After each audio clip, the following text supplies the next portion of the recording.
दोस्तों आज इस वीडियो में हम बात करेंगे कि स्विंग ट्रेडिंग में हमें एंटर कब करना है, किस टाइम फ्रेम को देखकर करना है। क्योंकि काफ़ी सारे लोगों को ये नहीं पता होता कि स्विंग ट्रेडिंग में उन्हें एंटर कब करना होता है। इंट्राडे ट्रेडिंग में सबको पता होता है, वो 5 मिनट की टाइम फ्रेम को देखकर एंटर करते हैं।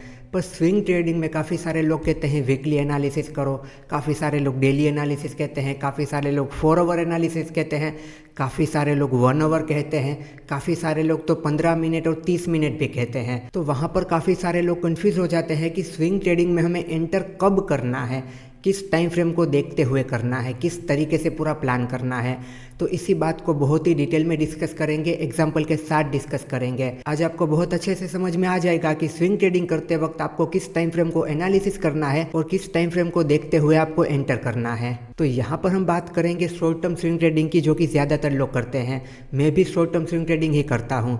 यहाँ पर हमारा व्यू होता है 8 दिन, 10 दिन, 12 दिन का। नॉर्मल स्विंग ट्रेडिंग में हमारा व्यू होता है अराउंड 1 महीने का।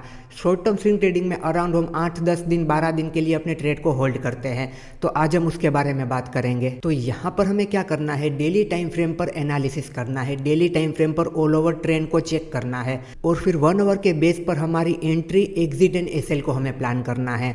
वो किस तरीके से, उसे अब रियल चार्ट में समझते हैं। देखिए ये जेएसडब्ल्यू स्टील का स्टॉक है और ये 1 डे का टाइम फ्रेम है। तो 1 डे टाइम फ्रेम में हमने एनालिसिस किया कि स्टॉक अप ट्रेंड में है। अब यहाँ पर ये स्टॉक थोड़ा सा नीचे आया पुल बैक लेने के लिए, यहाँ से हमने एक ट्रेंड लाइन लगा दी। हमारा क्या व्यू है कि ये इस तरीके से पुल बैक करके ऊपर की तरफ जाएगा, तो यहाँ से हमने एक ट्रेंड लाइन बना दी। अब इस ट्रेंड लाइन के ब्रेक होने पर हमें ट्रेड लेना होता है। तो हम ट्रेड कब लेंगे, क्या यहाँ पर हम ट्रेड लेंगे, मतलब कि डेली कैंडल क्लोज होगी तब ट्रेड लेंगे? हम ऐसा नहीं करेंगे क्योंकि हम शॉर्ट टर्म की स्विंग ट्रेडिंग कर रहे हैं। यहाँ पर हमें डेली कैंडल क्लोज का वेट नहीं करना है, क्योंकि डेली कैंडल क्लोज का वेट करेंगे तो ये पूरा मोमेंटम चला जाएगा। तो अब हमें क्या करना होता है, हमें शिफ्ट करना होता है 1 आवर टाइम फ्रेम पर। तो 1 डे टाइम फ्रेम पर हमने एनालिसिस कर लिया, हमने लेवल बना लिए, हमने ट्रेंड आइडेंटिफाई कर लिया, सब कुछ देख लिया।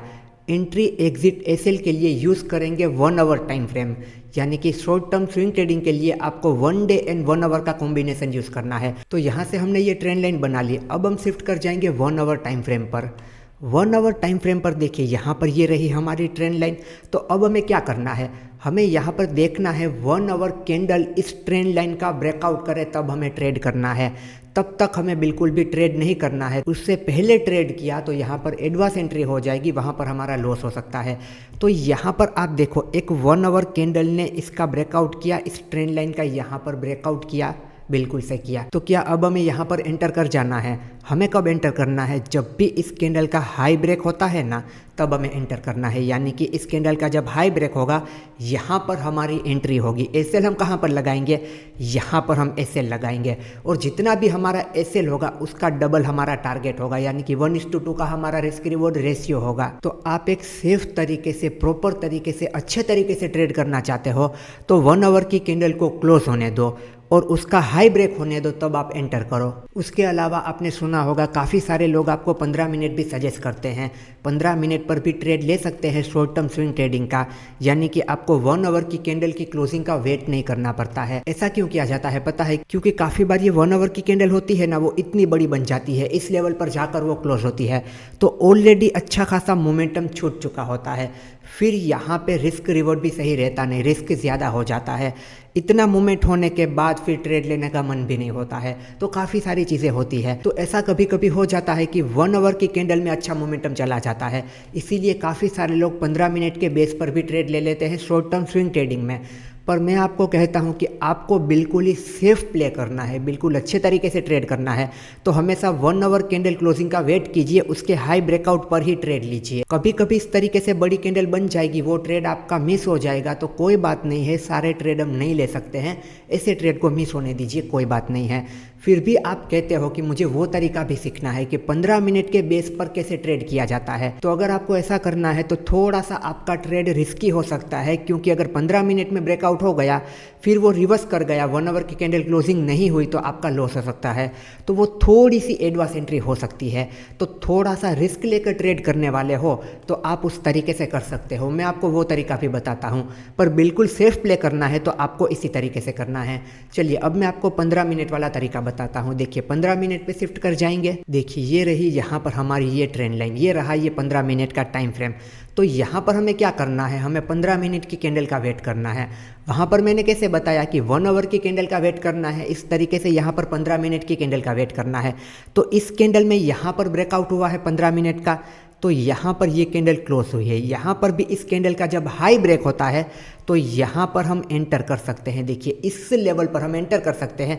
एसएल हमारा यही रहेगा लास्ट स्विंग लो का 1:2 का हमारा रिस्क रिवॉर्ड रेशियो। यहाँ पर फ़र्क कितना आया, देखो इतना। 1 आवर का वेट करते ना तो यहाँ पर हमारी एंट्री होती, 15 मिनट में एंटर किए ना तो यहाँ पर हम एंटर कर गए हैं। ये यहाँ पर फ़र्क होता है, थोड़ा सा जल्दी हम एंटर कर सकते हैं। पर यहाँ पर अगर ये फेल हो गया तो ये लॉस भी हो सकता है। अगर 1 आवर में प्रॉपर कैंडल क्लोज हुई है, उसका हाई ब्रेक हुआ है, तो ज़्यादा चांस है कि ये ट्रेड चलेगा। इसीलिए मैंने कहा कि थोड़े से रिस्की ट्रेडर हो तो ही 15 मिनट को यूज़ कीजिए। अगर सेफ तरीके से ट्रेड करना चाहते हो तो 1 आवर कैंडल क्लोजिंग का वेट करो, उसका हाई ब्रेक होने दो तभी ट्रेड करो। होप सो आपको ये दोनों तरीके समझ में आ गए, आपको पता चल गया कि स्विंग ट्रेडिंग में आप एंटर किस तरीके से करोगे। अब ये बात आपको डिसाइड करनी है कि 1 आवर पर एंटर करोगे या 15 मिनट पर एंटर करोगे। चलिए तो यहाँ पर ये बात आपको पता चल गई। अब देखिए यहाँ पर आप 1 आवर में देखिए, यहाँ पर अगर हम ट्रेड लेते, ये हमारा एसएल होता था। देखो ये मोमेंटम हमें देखने को मिला, यानी कि 1:2 से काफ़ी ज़्यादा मोमेंटम हमें देखने को मिला है। फिर ट्रेड मैनेजमेंट करना आना चाहिए। ट्रेड मैनेजमेंट नहीं आता है तो हाथ में आया हुआ प्रॉफिट कब लॉस में चला जाएगा पता भी नहीं चलेगा। तो वो सारी चीज़ें हमारे ऊपर डिपेंड करती है। चलिए मैं कुछ और एग्जांपल दिखाता हूं ताकि ये बात बहुत अच्छे से समझ में आ जाए। देखिए ये हिंदुस्तान यूनिलीवर का स्टॉक है। मैं आपको यहाँ पर वो स्टॉक दिखा रहा हूँ जहाँ पर मैंने पर्सनली ट्रेड किया था। तो यहाँ पर अगर आप देखोगे ये 1 डे का टाइम फ्रेम है, ये डाउन ट्रेंड में आ रहा है। तो यहाँ से हमें एक ट्रेंड लाइन मिल गई। तो 1 डे में जब इस ट्रेंड लाइन का ब्रेकआउट होता है तो वहाँ पर हम ट्रेड कर सकते हैं कि इस ट्रेंड लाइन का ब्रेकआउट हो गया है तो ये ऊपर की तरफ जा सकता है।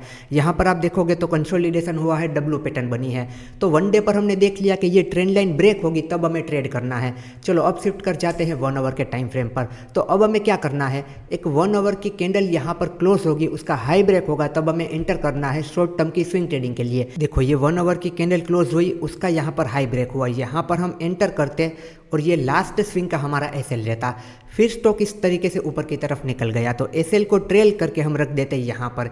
ये सब कुछ आपको पता होना चाहिए, रिस्क मैनेजमेंट, ट्रेड मैनेजमेंट, ये सब कुछ आपको पता होना चाहिए। क्योंकि सिर्फ यहाँ पर एंट्री आपने ले ली, फिर ट्रेड मैनेजमेंट करना नहीं आएगा, ना टारगेट बुक कर पाओगे, ना ट्रेल कर पाओगे, ना कुछ कर पाओगे। प्रॉफिट वाला ट्रेड होगा ना वो लॉस में चला जाएगा, और जहाँ पर अच्छा खासा प्रॉफिट मिल सकता था ना वहाँ पे लॉस करके निकलोगे।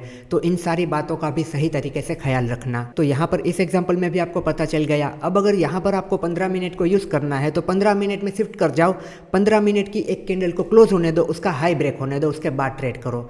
ये सारी चीज़ें पता चल गई। ये मैंने यहाँ पर आपको ट्रेंड लाइन वाले ब्रेकआउट दिखाए। मैं एक हॉरिजॉन्टल रेजिस्टेंस ब्रेकआउट भी दिखाता हूँ ताकि और अच्छे से पता चले, जैसे कि जेएसडब्ल्यू में ही देखते हैं। देखिए जेएसडब्ल्यू स्टील में यहाँ पर 1 डे का टाइम फ्रेम लगा लेंगे तो यहाँ पर आप देख सकते हो इस रेजिस्टेंस का यहाँ पर ब्रेकआउट हुआ है। चलिए शिफ्ट कर जाते हैं 1 आवर टाइम फ्रेम में। तो 1 आवर टाइम फ्रेम में यहाँ पर आप देखिए ये हुआ यहाँ पर इसका ब्रेकआउट यहाँ पर हुआ, पर हमें यहाँ पे ट्रेड नहीं लेना चाहिए क्योंकि ऊपर आप देख सकते हो कि ये वीक रिजेक्शन आया है। इस तरीके से देखो ये वीक रिजेक्शन आता है ना तब हमें ट्रेड नहीं करना चाहिए क्योंकि यहाँ से रिवर्स करने के चांस रहते हैं। तो ये वीक रिजेक्शन जब निकलेगा ना तभी हमें ट्रेड करना चाहिए। तो ये वीक रिजेक्शन कहाँ पे निकला है, देखो यहाँ पे निकला है। यहाँ पर हम एंटर करते हैं और फिर देखो ये एसएल हम लगाते लास्ट स्विंग का। अगर यहाँ पर अच्छी खासी कैंडल क्लोज हो जाती, उसका हाई ब्रेक हो जाता ना, फिर हम इस जोन के नीचे का एसएल लेते। पर यहाँ पर हमें एक पॉइंट मिल चुका है तो ये छोटा एसएल हम देंगे। उसके बाद आप देखो स्टॉक ने थोड़ा कंसोलिडेट किया, फिर उसके बाद इस तरीके से ऊपर की तरफ निकला है। तो हॉरिजॉन्टल रेजिस्टेंस आपका ब्रेक होगा ना तब सेम तरीके से, वहाँ पे सिर्फ ट्रेंड लाइन थी, यहाँ पे हॉरिजॉन्टल रेजिस्टेंस है, यही फर्क है। यहाँ पर भी आप 15 मिनट टाइम फ्रेम में एंटर करोगे तो 15 मिनट की एक कैंडल क्लोज होगी, उसका हाई ब्रेक होगा तब आप ट्रेड कर सकते हो। चलिए ऐसा ही और एक एग्जांपल मैं आपको दिखाता हूँ पेटीएम में। देखिए पेटीएम में पहले 1 डे टाइम फ्रेम लगा लेते हैं, यहाँ पर एनालिसिस करते हैं। तो यहाँ पर आप देख सकते हो कि यहाँ पर एक लेवल है जहाँ पर हम ट्रेड कर सकते हैं। जैसे कि देखो आप ये लेवल, इस लेवल के ऊपर हम ट्रेड कर सकते हैं इस टारगेट के साथ, शॉर्ट टर्म की स्विंग ट्रेडिंग, क्योंकि ये एक रेजिस्टेंस है। तो यहाँ पर हमने एनालिसिस कर लिया डेली टाइम फ्रेम पर कि ये लेवल ब्रेक होगा तब मैं ट्रेड करूँगा। अब हम शिफ्ट करेंगे 1 आवर के टाइम फ्रेम पर। तो 1 आवर के टाइम फ्रेम पर आप देखो यहाँ पर हमें किस तरीके से करना है। ये एक कैंडल यहाँ पर क्लोज हुई, इसका हाई ब्रेक हुआ, यहाँ पर हम एंटर करेंगे। इस जोन के नीचे का हम ऐसे लगाएंगे, 1:2 का टारगेट रखेंगे। फिर हम इस तरीके से होता है अपने एसएल को ट्रेल करके यहाँ पे रख देंगे। अगर यहाँ पर आप कहते हो कि मुझे 15 मिनट के बेस पर जाना है, तो चलिए 15 मिनट को ओपन करते हैं कि यहाँ पर एक 15 मिनट की कैंडल जब क्लोज करती तब हम किस तरीके से ट्रेड कर सकते थे। देखो यहाँ पर 15 मिनट की कैंडल क्लोज हुई, उसका हाई ब्रेक हुआ, तो यहाँ पर हम एंटर करते हैं। 1 आवर में वेट करते तो क्या होता, इससे लेवल पर आप एंटर करते तो थोड़ी सी आपको लेट एंट्री मिलती, पर वो सेफ एंट्री होती है। तो यहाँ पर 15 मिनट को यूज़ करना है तो आप इस तरीके से कर सकते हो। थोड़ा सा एडवांस प्ले करना चाहते हो, थोड़ा सा रिस्की ट्रेडर हो, तो इस तरीके से 15 मिनट को यूज़ कर सकते हो। अदरवाइज 1 आवर पे ट्रेड करना। तो इस तरीके से फिर आप देखो आपको ये मोमेंटम देखने को मिला।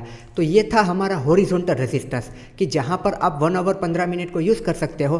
पहले हमने देखा ट्रेंड लाइन वाला कि ट्रेंड लाइन के ब्रेक होने पर आप किस तरीके से ट्रेड कर सकते हो।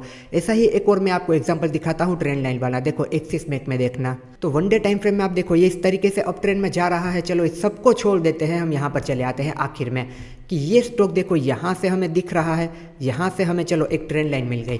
फिर हमें क्या करना होता है, हमें शिफ्ट करना है 1 आवर की टाइम फ्रेम पर। तो इस तरीके से हम 1 आवर की टाइम फ्रेम में चले आए। एक 1 आवर की कैंडल को क्लोज होने देंगे, उसका हाई ब्रेक होने देंगे। तो यहाँ पर मार्केट गैप अप ओपन हुआ इस तरीके से। यहाँ पर इसने बिल्कुल भी सस्टेन नहीं किया, यहाँ पर हम ट्रेड नहीं करेंगे। देखो मार्केट सस्टेन ही नहीं कर रहा, यहाँ पर ये सब कुछ चला गया। अब हमें ट्रेड कब करना होता है, जब भी देखो हमारा ये लेवल यहाँ पर ब्रेक होगा ना, तब हमें ट्रेड करना है, तब तक हमें ट्रेड नहीं करना है। तो यहाँ पर हम एंटर करेंगे, ये लास्ट स्विंग का एसएल देंगे। उसके बाद आप देखिए यहाँ पर कितना अच्छा मोमेंटम हुआ है। फिर एसएल को इस तरीके से ट्रेल करना है, या फिर आपका टारगेट आ चुका है, आप टारगेट बुक कर सकते हो। हाफ क्वांटिटी को बुक करो, हाफ क्वांटिटी को ट्रेल करो, वो सारी चीज़ें आपके ऊपर डिपेंड करती है। इस तरीके से ये सारा ट्रेड मैनेजमेंट आपको आना चाहिए। तो होप सो आपको पता चला होगा कि शॉर्ट टर्म स्विंग ट्रेडिंग में आप एंटर कैसे करोगे, एसएल कहाँ लगाओगे, टारगेट किस तरीके से सेट करोगे, ट्रेड को मैनेज किस तरीके से करोगे। क्योंकि weekly, daily, 4 hour, 1 hour, 15 minute, 30 minute, इस तरीके से काफ़ी सारी टाइम फ्रेम आपने सुनी होगी। आप कंफ्यूज होते होंगे कि मुझे ट्रेड किस तरीके से करना है, कौन सी टाइम फ्रेम को देखना है। तो आज आपको वो कंफ्यूजन दूर हुआ होगा कि आपको एनालिसिस किस तरीके से करना है और एंटर कौन सी टाइम फ्रेम पर करना है। चलिए कोई भी सवाल रहता है, कुछ भी समझ में नहीं आया है तो आप कमेंट करके बता सकते हैं। चलिए तो अब हम मिलेंगे अगले लेक्चर में। एंड दोस्तों, आप अगर टेक्निकल एनालिसिस को बिल्कुल बेसिक टू एडवांस सीखना चाहते हैं तो आप देख सकते हैं मेरा टेक्निकल एनालिसिस का मास्टर कोर्स। ये कोर्स इंडिया का टेक्निकल एनालिसिस का सबसे बड़ा कोर्स है। सारे टॉपिक को यहाँ पे कवर किया गया है, वो भी बिल्कुल आसान भाषा में। इस वेबसाइट पर आप आओगे तो आपको यहाँ पर कोर्स के इंट्रोडक्शन का एक वीडियो मिलेगा। इस वीडियो को आप देखोगे, यहाँ पर कोर्स की सारी इन्फॉर्मेशन है, आपको सब कुछ क्लियर हो जाएगा। और उसके बाद भी कोई भी सवाल रहता है तो आप मुझसे कनेक्ट करके मुझसे पूछ सकते हैं। और अगर बात की जाए कोर्स के कंटेंट की कि यहाँ पर आप क्या क्या सीखोगे, तो यहाँ पर आप देख सकते हैं इस कोर्स में टोटल 24 लेक्चर दिए गए हैं। यहाँ पर इन सारे टॉपिक को बहुत डिटेल में कवर किया गया है। जैसे कि आप देखिए यहाँ पे लाइव मार्केट एनालिसिस, यहाँ पे लाइव ट्रेडिंग करके भी आपको दिखाया गया है कि लाइव मार्केट में किस तरीके से ट्रेडिंग करते हैं। उसके अलावा देखिए इंडिया विक्स ऑप्शन चेन, यहाँ पर देखिए my personal experience and my view on trading, मतलब कि ट्रेडिंग को लेकर मेरा क्या एक्सपीरियंस रहा है, मेरा क्या व्यू है। ये लेक्चर आप देखोगे ना, ये लेक्चर आपकी ट्रेडिंग और आपकी लाइफ दोनों बदल देगा। उसके बाद आप देखिए ट्रेडिंग का सबसे ज़रूरी टॉपिक ट्रेडिंग साइकोलॉजी, उसे भी बहुत डिटेल में कवर किया गया है। उसके अलावा भी यहाँ पर आप सब लोगों का favourite smart money concept SMC, यहाँ पर आप सीखोगे लिक्विडिटी के बारे में और एडवांस ट्रेडिंग के बारे में। नॉर्मल ट्रेडिंग नहीं, एडवांस ट्रेडिंग। उसके अलावा भी यहाँ पर आप देखिए स्टॉक सिलेक्शन मेथड, ट्रेडिंग के लिए स्टॉक को कैसे सिलेक्ट करना है, चाहे वो इंट्राडे के लिए हो, स्विंग के लिए हो या फिर पोजिशनल के लिए हो। उसके अलावा भी काफ़ी सारे ज़रूरी टॉपिक को यहाँ पर कवर किया है, जैसे कि multiple time frame analysis, important indicator and oscillator, फिर AI बेस्ड ट्रेडिंग, AI को यूज़ करके किस तरीके से ट्रेड किया जाता है। उसके अलावा यहाँ पर पूरा प्राइस एक्शन ट्रेडिंग को डिटेल में कवर किया गया है, बेसिक टू एडवांस तक। टेक्निकल एनालिसिस में अगर आप बिल्कुल ही बिगिनर है तो ये कोर्स आपको प्रो बना सकता है। टेक्निकल एनालिसिस को आप मास्टर कर सकते हो। और यहाँ पर एक ही कोर्स में काफ़ी सारी चीज़ों को कवर किया गया है। यहाँ पर आप देखिए मल्टीपल टाइम फ्रेम एनालिसिस का लेक्चर, इसे मैं आपको ओपन करके दिखाता हूँ। यहाँ पर आप देखना इस लेक्चर की लेंथ कितनी है, 3 घंटे की। यहाँ पर 3 घंटे तक मैंने आपको समझाया है कि मल्टीपल टाइम फ्रेम एनालिसिस किस तरीके से किया जाता है। अगर आपको सही तरीके से मल्टीपल टाइम फ्रेम एनालिसिस करना आता है तो आप ट्रैप से बच सकते हो। उसके बाद यहाँ पर आप देखिए देखिए एसएमसी का लेक्चर। यहाँ पर आप देखिए एसएमसी का 6.5 घंटे का पूरा कोर्स है। इस टेक्निकल एनालिसिस के कोर्स के अंदर एसएमसी का भी पूरा कोर्स है, यानी कि एक ही कोर्स में काफ़ी सारी चीज़ें आपको मिलेगी। उसके अलावा यहाँ पर आप देखिए ट्रेडिंग सेटअप। यहाँ पर मैंने ट्रेडिंग सेटअप के बारे में डिटेल में बताया है, अलग अलग मार्केट कंडीशन के हिसाब से किस तरीके से ट्रेडिंग सेटअप को यूज़ करना होता है। ये पूरा कोर्स अगर आप कंप्लीट करते हो तो आप प्राइस एक्शन ट्रेडिंग को, चार्ट रीडिंग को, टेक्निकल एनालिसिस को, एसएमसी को मास्टर कर लोगे। इस कोर्स को कंप्लीट करने के बाद आपको कभी भी किसी को पूछने की ज़रूरत नहीं होगी। आप अपने हिसाब से अपने ट्रेडिंग डिसीजन ले पाओगे। दोस्तों, इस कोर्स को खरीदने के बाद अगर ये कोर्स आपको पसंद नहीं आता है तो यहाँ पे रिफंड पॉलिसी भी है। कोर्स खरीदने के बाद अगर आपको कंटिन्यू नहीं करना है तो आप रिफंड के लिए क्लेम कर सकते हैं। आपको आपका पूरा रिफंड वापस मिल जाएगा, वो भी बिना कोई सवाल किए। तो टेक्निकल एनालिसिस को मास्टर करने के लिए और एक इंडिपेंडेंट ट्रेडर बनने के लिए अभी इस वेबसाइट को विजिट कीजिए, इस कोर्स को चेक कीजिए। यहाँ पर इंट्रोडक्शन का पूरा वीडियो देखिए ताकि आपको सारी चीज़ें क्लियर हो जाए। और ये पूरा कोर्स रिकॉर्डेड है, आप अपने समय पर अपने प्लेस पर आराम से इस कोर्स को देख सकते हैं। इस वेबसाइट की लिंक आपको पिन कमेंट में और डिस्क्रिप्शन बॉक्स में मिल जाएगी। अभी जाके इस कोर्स को जरूर चेकआउट कीजिए।